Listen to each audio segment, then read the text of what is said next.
ಶ್ರೀ ಗುರುಭ್ಯೋ ನಮಃ ಹರಿ ಓಂ.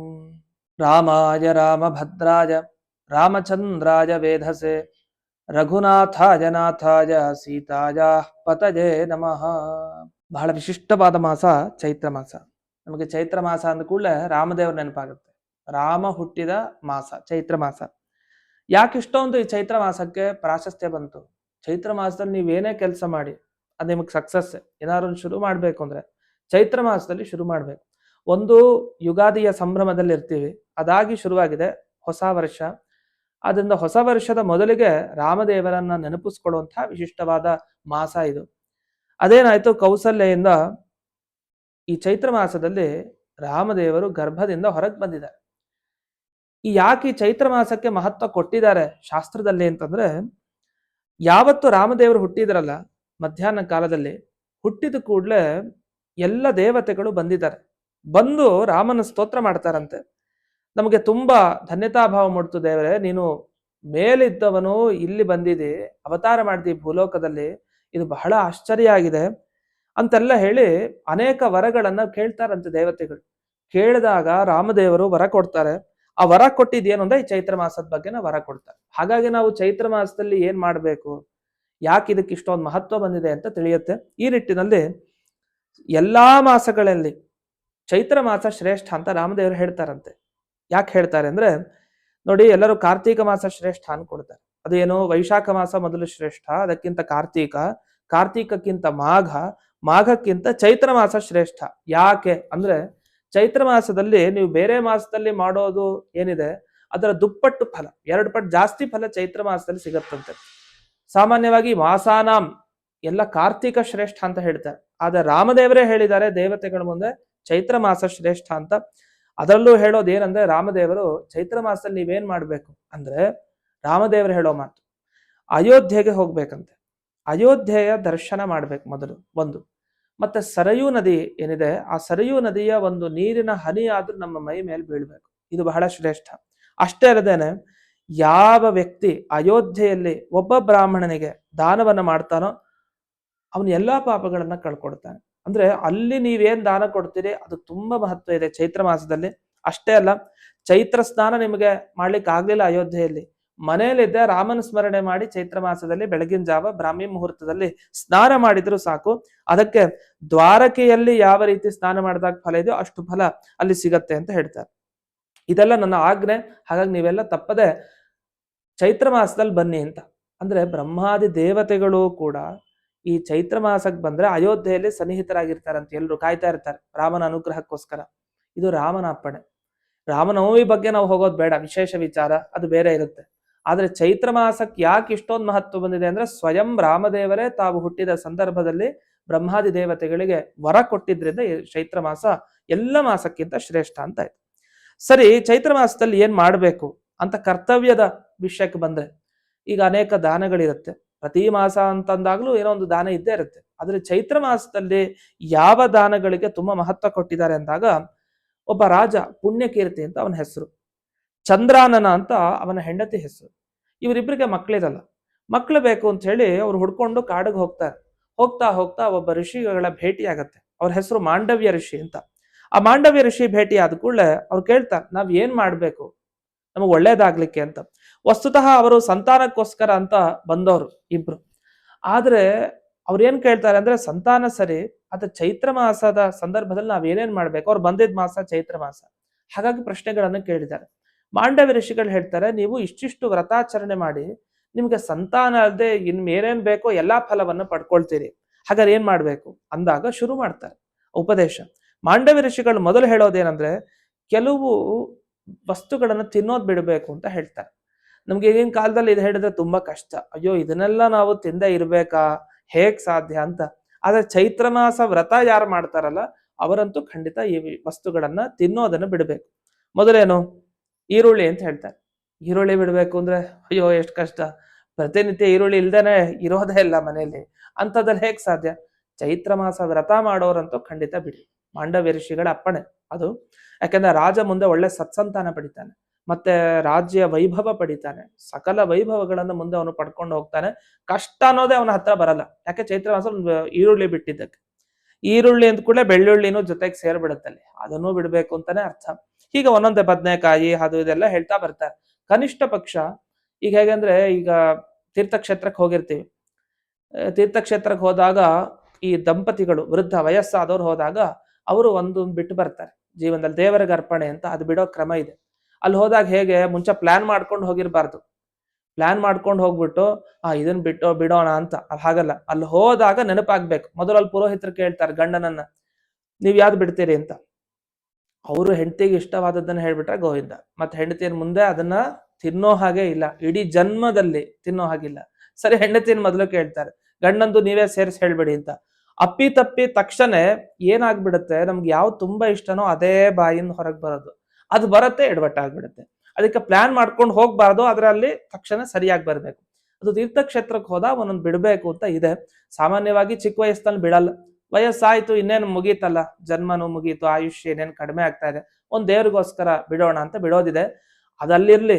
ಆದ್ರೆ ಈ ಮಾಸದಲ್ಲಿ 1 ತಿಂಗಳಾದ್ರೂ ಬಿಡ್ಬೇಕು ಅಂತ. ಹೇಗೆ ಚಾತುರ್ಮಾಸದಲ್ಲಿ ಹಾಲನ್ನು ಬಿಡ್ತಾರೆ ಒಂದು ತಿಂಗಳು, ಇನ್ನೊಂದ್ಸರಿ ಮೊಸರನ್ನ ಬಿಡ್ತಾರೆ, ಮತ್ತೆ ತರಕಾರಿಗಳನ್ನೆಲ್ಲ ತಿನ್ನಲ್ಲ, ಅದೇ ತರ ಚೈತ್ರ ಮಾಸದಲ್ಲಿ ಬಿಡ್ಬೇಕು. ಯಾವುದೋ ಒಂದು ಈರುಳ್ಳಿನೋ ಬೆಳ್ಳುಳ್ಳಿನೋ ಇದನ್ನ ತಿನ್ನೋದು ಬಿಡ್ಬೇಕು.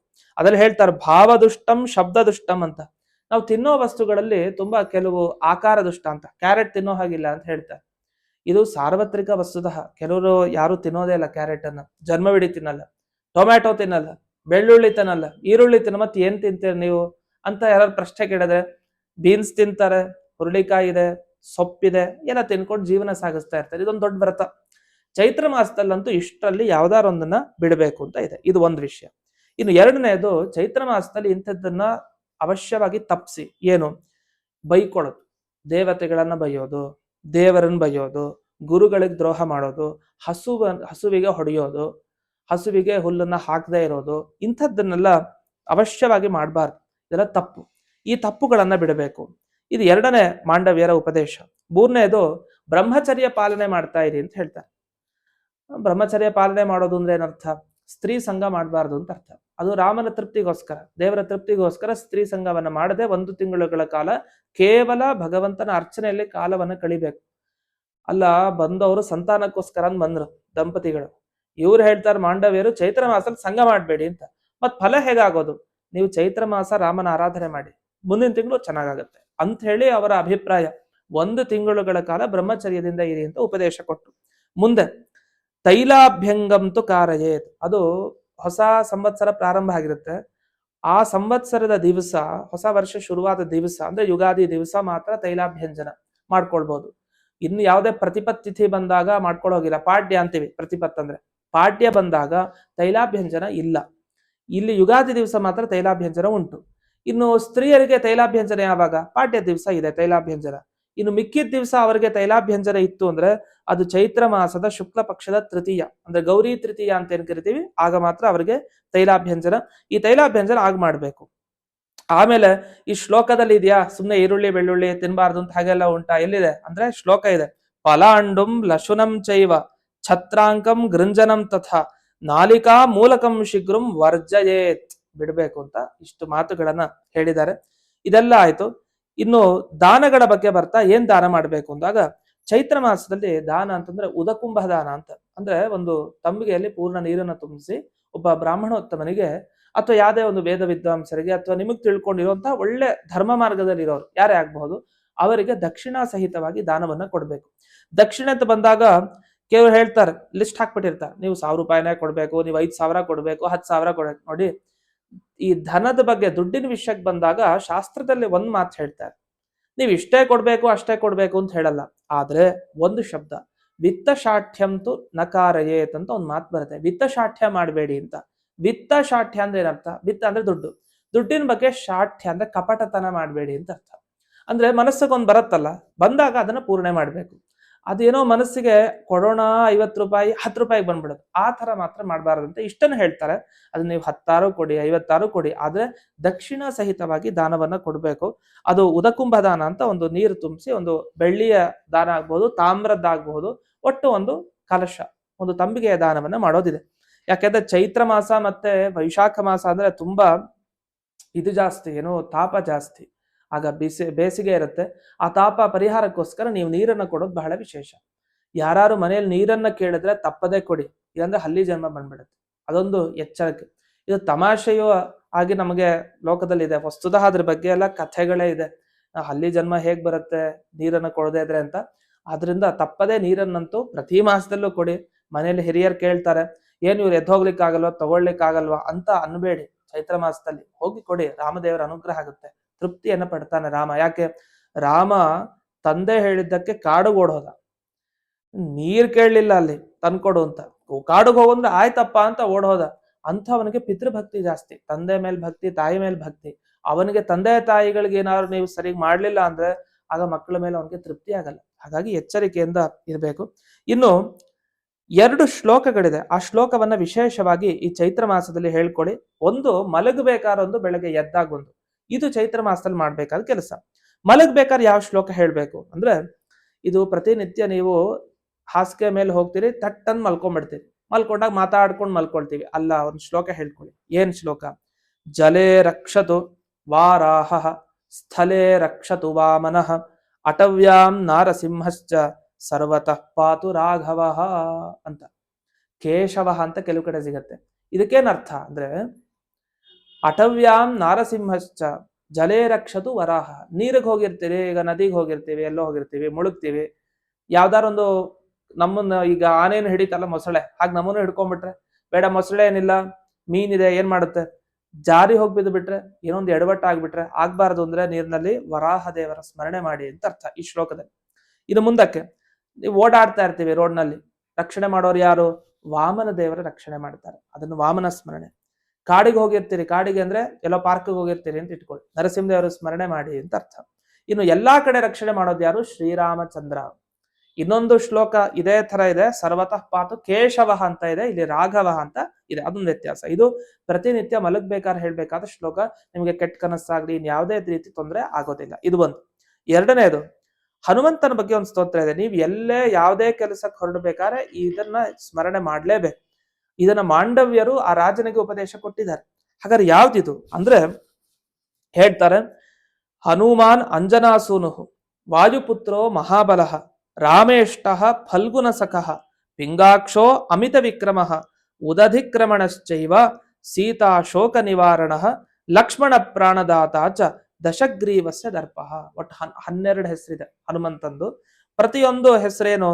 ಹನುಮಾನ್ ಮೊದಲನೇ ಹೆಸರು, ಅಂದ್ರೆ ಒಳ್ಳೆ ಜ್ಞಾನ ಇರೋನು. ಅಂಜನಾಸೂನು, ಅಂಜನೆಯ ಮಗನೇ. ಹಾಗೆ ನಿನ್ನ ಕಣ್ಣು ಪಿಂಗಾಕ್ಷ, ಕಪಿಯ ಕಣ್ಣುಗಳು ಹೇಗಿರುತ್ತೆ, ಕೋತಿ ಕಣ್ಣು. ಈಗಿನ ಕೋತಿಗಳ ಕಣ್ಣು ನೋಡಿದ್ರೆ ಗೊತ್ತಾಗಲ್ಲ, ಅದು ಹನುಮಂತನ ಕಣ್ಣು ಒಳ್ಳೆ ಸುಂದರವಾಗಿತ್ತು. ಅದು ಕೆಂಪು ಮತ್ತೆ ಹಳದಿ ಮಿಶ್ರಿತವಾದ ಕಣ್ಣು. ಅವನ ಪರಾಕ್ರಮ ದೊಡ್ಡದು, ಸಮುದ್ರವನ್ನ ಹಾರಿದವನು ನೀನು, ಸೀತೆಯ ದುಃಖವನ್ನ ಪರಿಹರಿಸಿದವನು ನೀನು.